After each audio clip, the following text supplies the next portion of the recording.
What's up, people? Did I mess up selling this slab?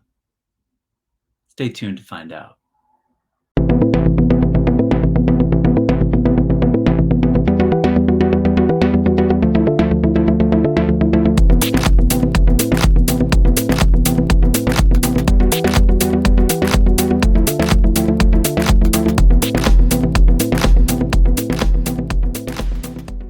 Welcome, guys, to another episode of Comics.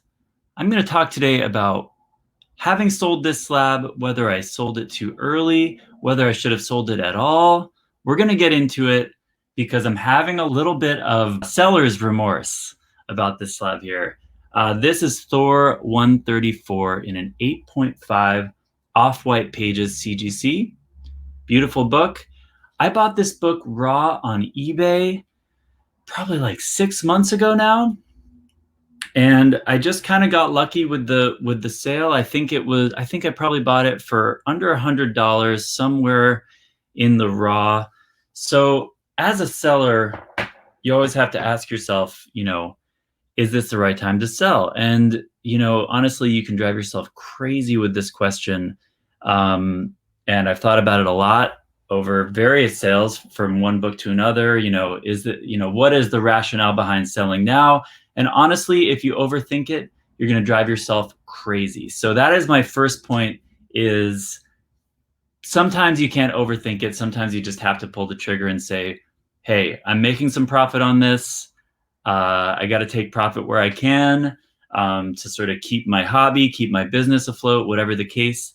And so overthinking it, I've heard a lot of sellers advise, don't look back on a sale. But that's what we're going to do in this video, is look back on this sale, because I want to really analyze it. And I want to kind of, if I made a mistake here, I want to share it with you guys so that maybe you won't make the same mistake I did. Because I feel that this book in this grade, a Silver Age key book, first appearance of the High Evolutionary in an 8.5, I feel that this particular grade has a lot of growth potential, and I don't think that I gave that proper credence, proper consideration when I chose to sell it when I did. So let me walk you through the process of this book, how I came to the decision to sell it, and what the evolution on that was. So this book is the first appearance of the High Evolutionary. Now, I thought of this book as being a spec book for Guardians of the Galaxy 3. That was how it was introduced to me as a spec book, okay?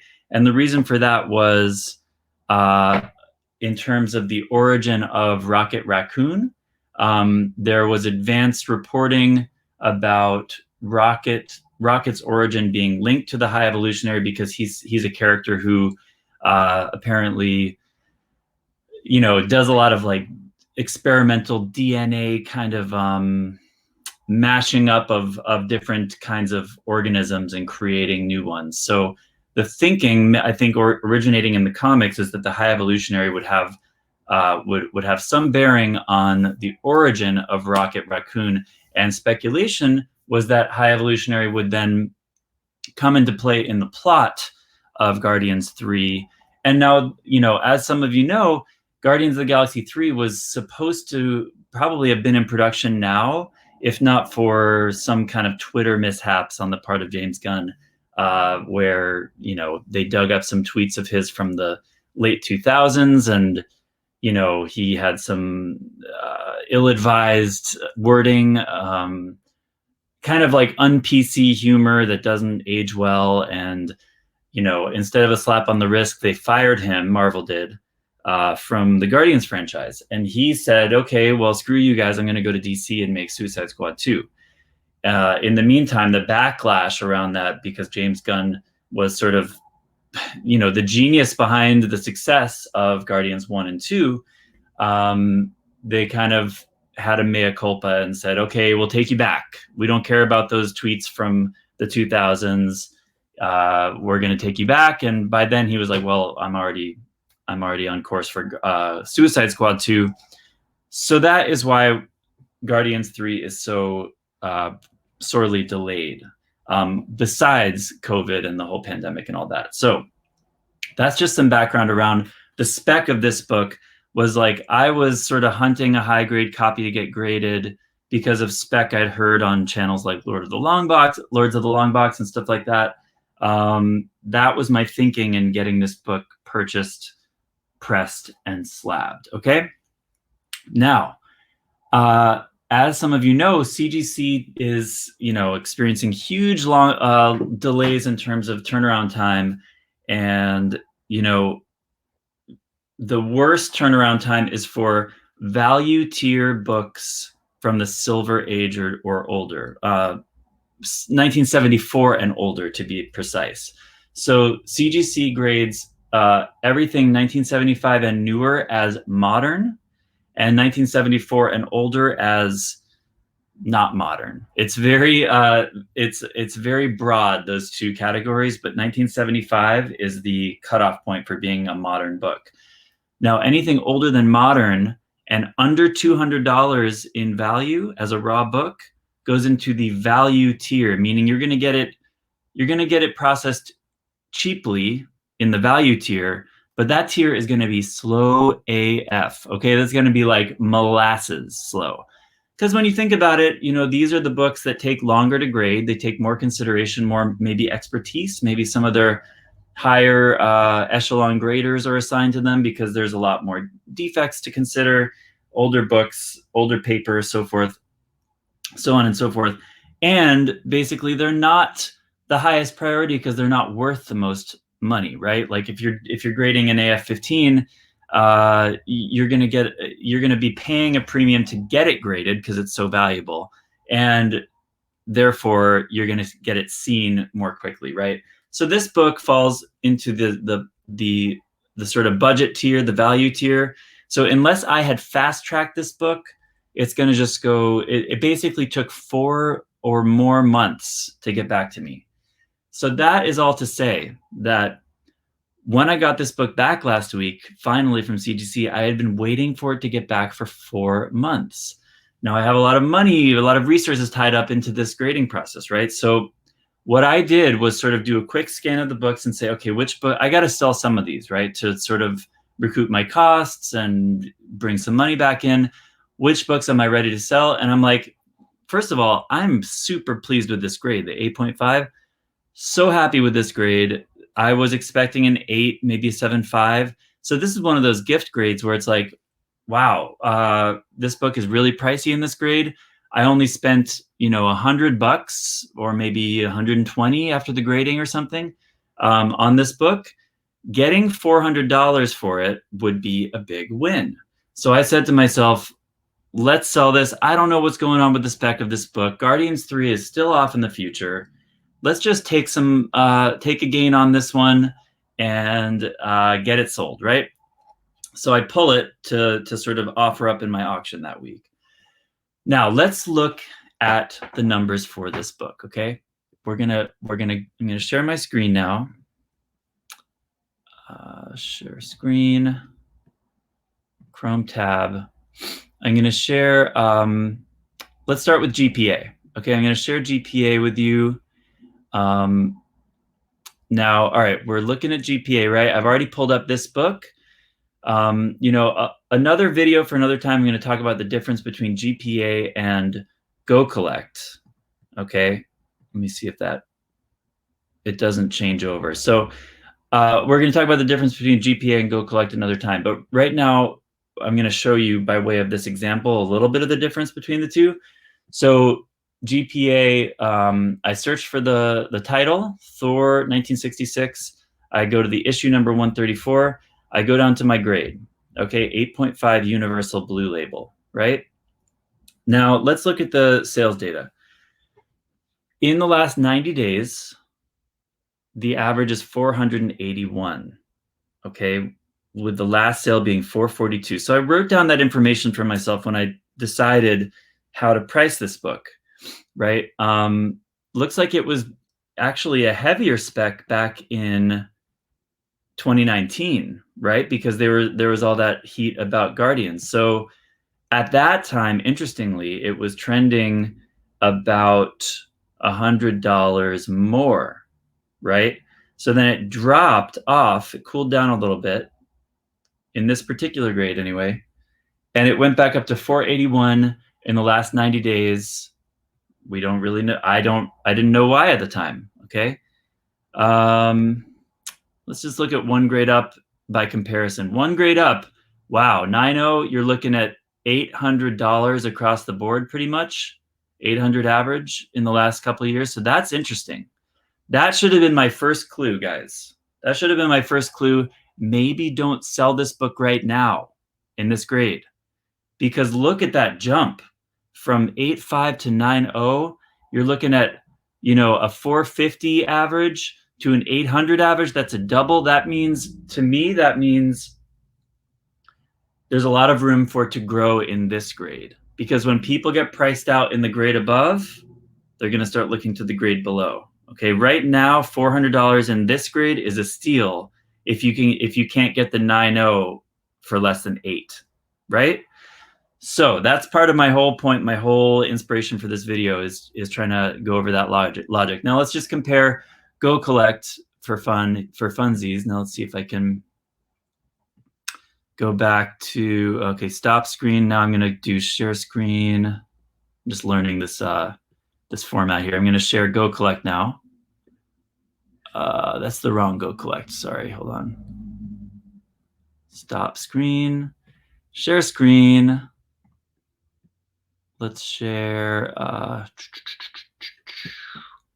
this Go Collect. No, that's not it. Thor 134. There we go. Okay, so now I'm sharing Go Collect, and I've searched for the same book in a different pricing service, Go Collect. Now, Go Collect doesn't give you that sort of nice display of like the sales over time like GPA does, but it does give you an easier breakdown of kind of a snapshot from grade to grade. So in Go Collect, it's saying that an 8.5 is an FMV of 425, whereas a 9.0 is an FMV of 650. Now we know from GPA that, GPA tells a much different story of a 9.0. Go Collect is trying to smooth out the data so that it sort of makes sense from grade to grade. They're trying to give you, this would be reasonable for a 9.0, 650. People essentially have been overpaying when they pay $800 for a 9.0. Okay, that's what Go Collect is apparently saying. They're saying a 9.2 should be 800 and a 9.0 should be more like 650. But that's not really what the sales data shows us according to GPA. So that's interesting in itself. Now, another thing I like Go Collect for, I use both almost evenly. I like to use both because they both give me different resources, okay? One of the things that Go Collect gives you is a snapshot of the CGC census along with your book's pricing data, right? So now in the census, I can sort of check for myself what's going on with the numbers behind each of these grades that would sort of indicate the pricing, the spread of pricing, right? So in an 8.5 in my grade, Universal, there are 90 books on census, 90. It's not a whole lot. The total amount graded for this book is 717, right? A few of them are signed. They're kind of a negligible amount. It's not that sexy of a key, honestly. Like it's not like a major hero or a major villain until perhaps now. So it's not like people have, rushed to get this signed or whatever. Anyway, that's just my personal opinion. 8.5, 90 books in the Universal grade. A 9.0 has 57, and it starts dropping off dramatically from there. So interestingly, an 8.5, my grade, there are the most graded in that grade, 90 versus 57 for a 9.0 and 60 for an 8.0. So that is very interesting to me. I'm not sure what to do with that information, but I find it interesting. Okay. So that gives a little bit more credence to why there's such a gap between 8.5 and 9.0. If I'm thinking about it, I'm thinking through it. It's harder. It's that much harder to get a 9.0 grade than an 8.5 grade. 8.5 is more common to get. If you've got a generally nice copy of this book, a generally, gradable copy, you're more likely to get an 8.5 from it than a 9.0. And those numbers, 90 versus 57, give some indication of the ratio there, right? So what's my point here? These are just all things to consider, right? When you're thinking about what the price of this book is likely to do in the future, what the value of it is right now. So I guess I'm saying I'm not beating myself up as much knowing how relatively common this 8.5 is. If this number was lower or similar to the 9.0, I would be beating myself up more, because I'd be like, it's just as hard to get this grade, or it's similarly difficult to get this grade, so this price is also going to jump up. An 8.5 is slightly more common, so maybe it won't jump up as quickly as I'm worried it will. Okay, now let's get out of the screen sharing and talk a little bit more about the final thoughts on this matter, okay? Because I've been going on for a little while. Wow, only 15 minutes. It feels like a lot longer. I don't know how Reggie and Billy go for hours on one topic. I could stretch this out longer, but I'm going to try to wrap it up. Final thoughts on this. So what inspired me to make this was that I sold the book. Okay, a couple more topics here. First of all, how to price it as, say, an Instagram seller versus the FMV that you're seeing. So I'm seeing the last sale of 442 on this, right? Keep in mind that the majority of comic sales happen on eBay, right? The majority of data that they're pulling from is from eBay. So we have to, as an Instagram seller, as I am, we have to consider that we're selling there partly to avoid those eBay fees from eBay, right? So eBay charges the seller 10%, right? And then you're going to pay PayPal goods and services 3%. So if I'm getting a fee-free sale on Instagram, I'm avoiding 10 to 13% that would have been withdrawn from that sale price, right?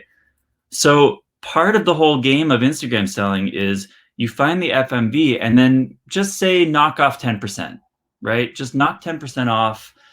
That way you're giving the buyer an attractive price, right? And they're going to get a deal, and you're going to get roughly what you would at a really good sale price on eBay after fees, right? So if I'm looking at the last sale of 442 for this book on GPA, I think to myself, so the GPA average is 481. This is what I wrote down, and I'll sort of obscure the name of the guy that bought it from me. This is my sales ticket, right? To remind myself, the GPA average from the last 90 days was 481. The last sale was 442. I'm going to start this book at $400. That was my thinking, because then if I sell it for $400, it's about 10% less from the last sale. And I think there's room to go for people to bid against the $400, and maybe it'll end up selling for more, right? So I let it go at 400, and it didn't sell for any more than that. And that's fine, because I said to myself, this is still 10% less than there's what it ended up selling for. It's 10% less roughly than what it last sold for on eBay. So I'm happy. I'm $120 in on this book, all in, right? And I made 400. That's great, right? You can't really hope for more than a 4 times multiplier on your investment. That's pretty good. Generally, I think as a seller, as a buyer, investor, reseller, we aim for, doubling your money is great. Sometimes just 50% of your money is great on a book, right? A lot of these new books I'm buying, I'm buying for $3 or so after my store discount on a new $4 book, right?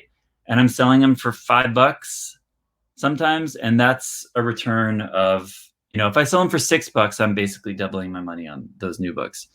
For example, this book, investing 120, getting back 400 is almost 4 times. Maybe it's 3.5 or something like that. That's great. Now, so I can't beat myself up too much, but I'm watching WandaVision, right? As many of us are. This is like the first thing to come out for Marvel Studios in however long, 2 years or something like that. So everybody's watching WandaVision, everybody's psyched on it, and the spec that WandaVision is driving is real, right? The spec is real, the FOMO is real, and I did not even know that the High Evolutionary was a WandaVision spec. And when I was watching Very Gary the other day with his conversation with Jem Mint and all those guys about the High Evolutionary spec on this show, I said, God damn it, I sold too soon. And so that's why I wanted to make this video, because first of all, I didn't do my research. I didn't do my homework about what is on the horizon for this book. I thought to myself, this is Guardians 3 spec. That's not even in production yet. I'm not going to wait. I'm not going to hold this all the way till Guardians 3.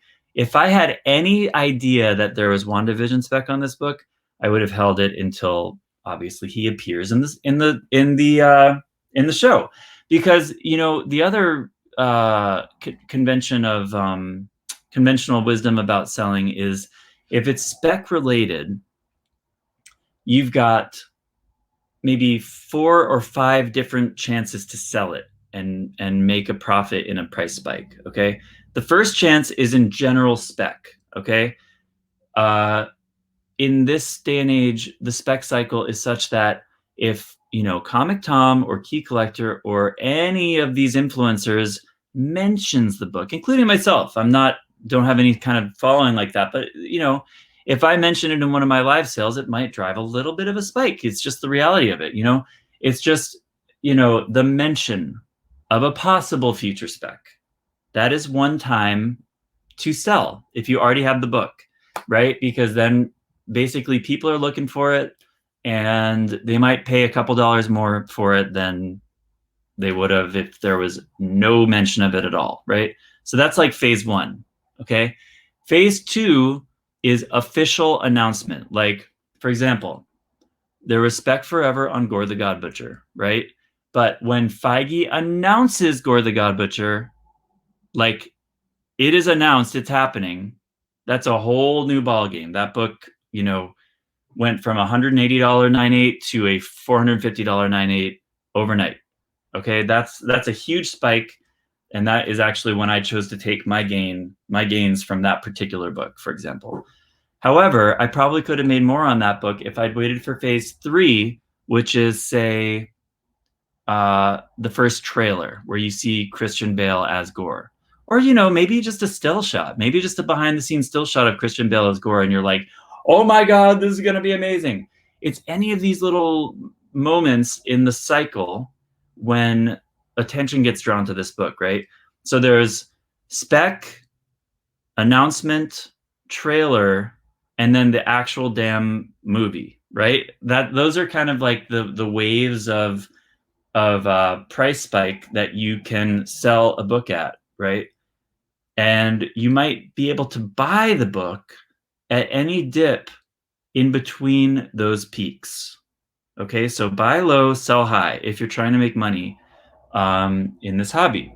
And to some extent, we all are trying to make money in this hobby. It's just a matter of whether we're living off of it, right? Or, how important it is to us to make money. Most of us are just making money on it in order to invest it back into the hobby and buy other things that you want more. Upgrade your books and so forth.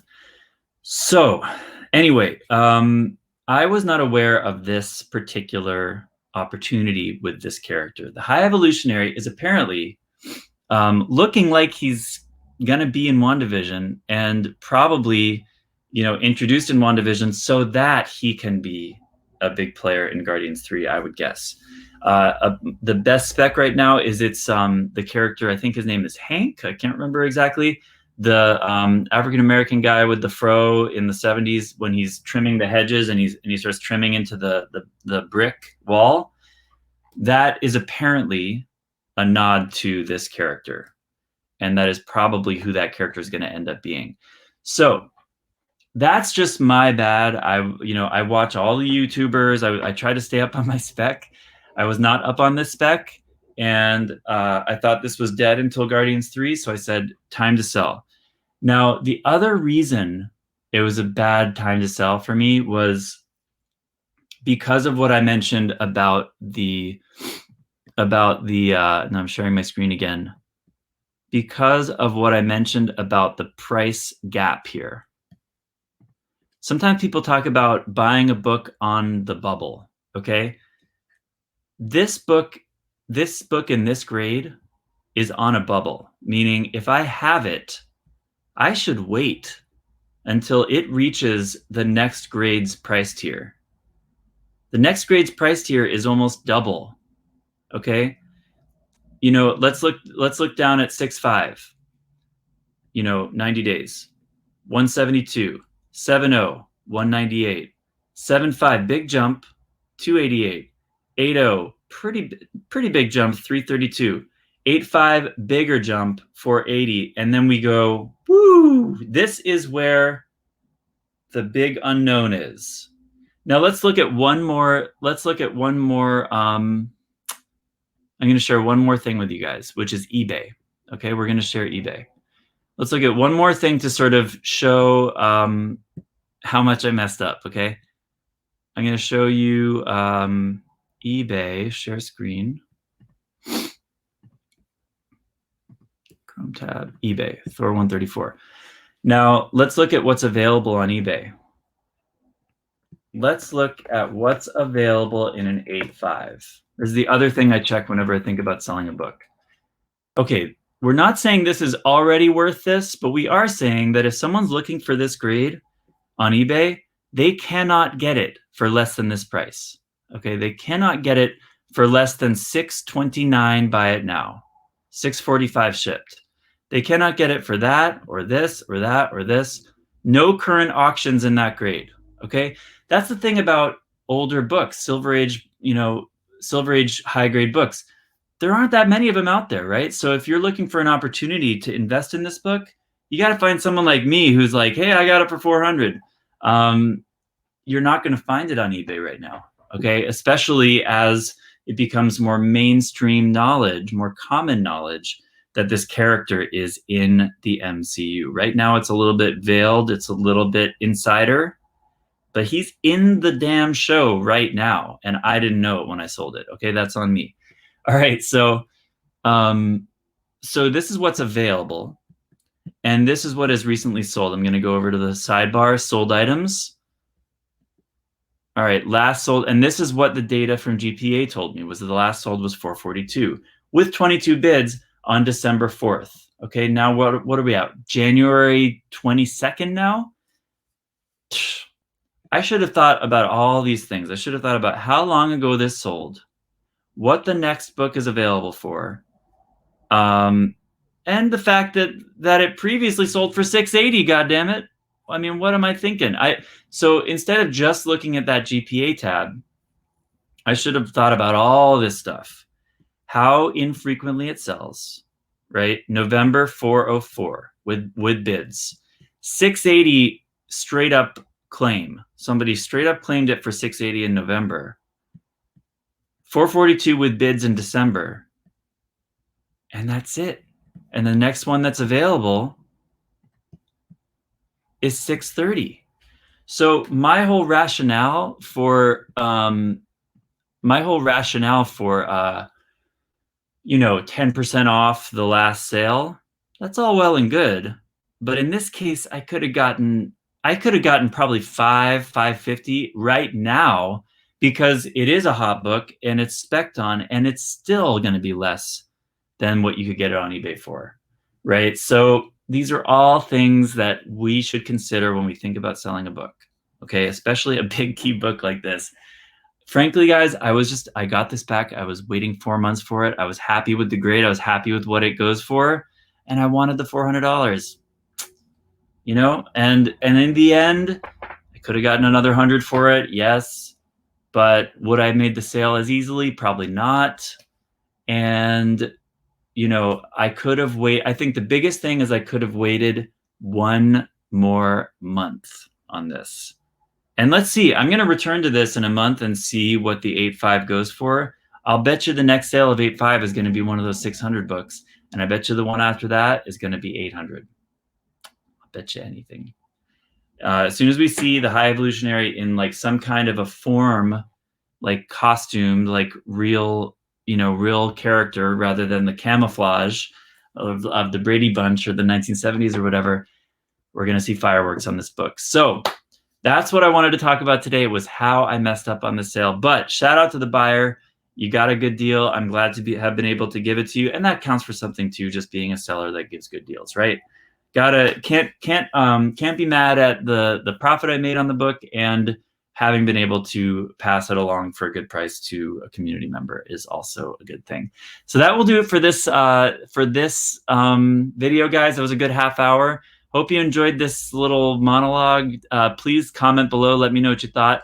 Like and subscribe. I'm sort of still building up this channel here. Hope you like my new slab wall. Let me know what you think about that.